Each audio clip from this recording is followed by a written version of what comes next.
দেশের কারখানাগুলোয় স্বাচ্ছন্দ্যে গ্যাস সরবরাহ নিশ্চিত করতে একটি স্থলভিত্তিক এলএনজি টার্মিনাল স্থাপনের সিদ্ধান্ত নিয়েছে অন্তর্বর্তী সরকার।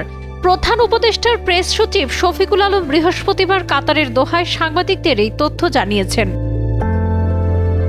শফিকুল আলম জানান, অনেকে বলছেন গ্যাসের অভাবে তারা কারখানা স্থাপন করতে পারছেন না, তাই আমরা যত তাড়াতাড়ি সম্ভব একটি স্থলভিত্তিক এলএনজি টার্মিনাল স্থাপন করতে চাই, যাতে পর্যাপ্ত গ্যাস বিদেশ থেকে আনা যায়।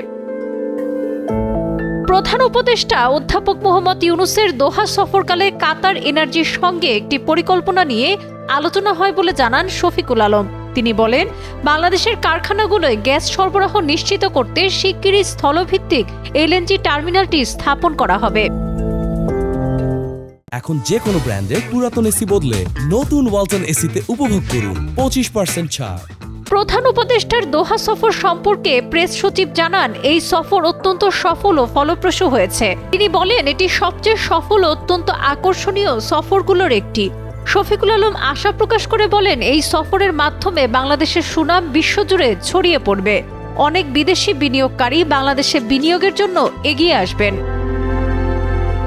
দেশের অর্থনীতির উত্থান পতনের কথা তুলে ধরে শফিকুল আলম জানান, ক্ষমতাচ্যুত আওয়ামী লীগ সরকারের সময় 320 কোটি মার্কিন ডলার ঋণ ছিল, কিন্তু অন্তর্বর্তী সরকার তা কমিয়ে 60 কোটি মার্কিন ডলারে নিয়ে এসেছে। অবশিষ্ট ঋণ কয়েক মাসের মধ্যে পরিশোধ করা হবে বলে উল্লেখ করেন প্রধান উপদেষ্টার প্রেস সচিব শফিকুল আলম। সাবরিনা কাজী, কালের কণ্ঠ।